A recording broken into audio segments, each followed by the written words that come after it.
कहते हैं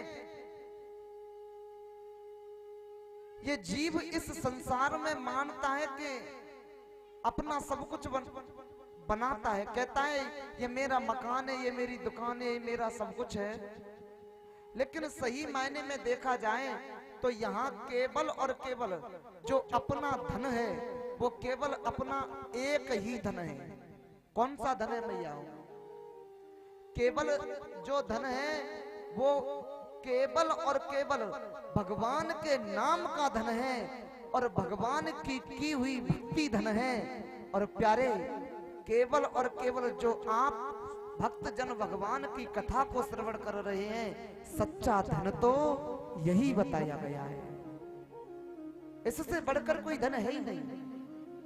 और मैयाओं कहते हैं जो ये कागज के नोट है ना, जो ये कागज वाला धन है, वो धन यहाँ काम में आता है, लेकिन ये कागज वाला धन वहां पर काम में नहीं आता है। वहां धन कौन सा काम में आएगा मैया? जो ये आप भगवान की चर्चा सुन रहे हो ना, ये धन वहां पर काम में आएगा। कहते हैं आज के समय में सभी भक्तजन, सभी श्रोता बंधु भगवान की कथा भी सुनते हैं, सत्संग भी सुनते हैं, सब कुछ सुनते हैं, लेकिन बड़े विचार करने की बात यह है कि इन सब कुछ सुनने के बाद भी फिर भी समाज में परिवर्तन क्यों नहीं है? बड़े विचार करने की बात है।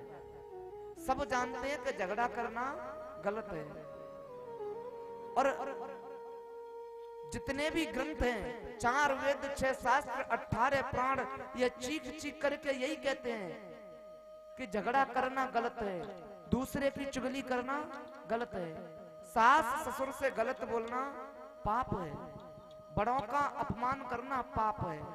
लेकिन ये जीव फिर भी करता है, और इसमें इसकी भी गलती नहीं है।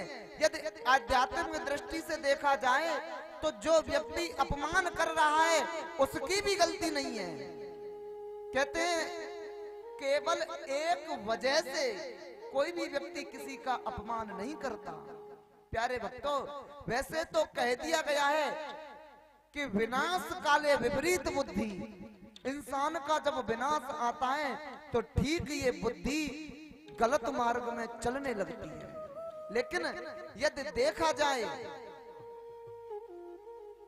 तो जब अपने ही घर से अपमान मिलता है ना, अपने ही सगे संबंधियों से अपमान मिलता है ना, तब इस जीव की समझ में आता है कि यहाँ पर सिवाय भगवान के कुछ है ही नहीं।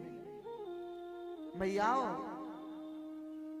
ये जो संसार में ये जो पंच भौतिक शरीर मिला है ना, ये केवल और केवल भगवान के गुणानुवाद गाने के लिए मिला है। लेकिन इस समाज में लोग क्या करते हैं, छोटे छोटे बच्चे यहाँ तक देखे हैं कि नशीले इंजेक्शन तक लगवाते हैं।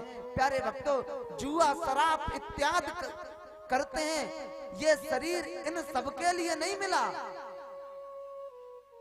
ये शरीर केवल और केवल इसीलिए मिला है कि बड़े सुंदर तरीके से गृहस्थी का पालन करें, और गृहस्थी का पालन करने के बाद में अपने पुत्र पुत्रियां नाती पंथी विवाह करने के बाद में फिर उस परमात्मा की शरण में चले जाएं। इसीलिए ये शरीर मिला है। लेकिन इस जीव के मरते दम तक खुद की संतानें धक्का देती हैं, खुद की संतानें बुरा भला कहती हैं। अरे यहाँ तक की माताएं होती हैं कि एक माँ पुत्र के लिए रोती है कि मेरा पुत्र मुझसे प्रेम से बात करे, मेरा सम्मान करे।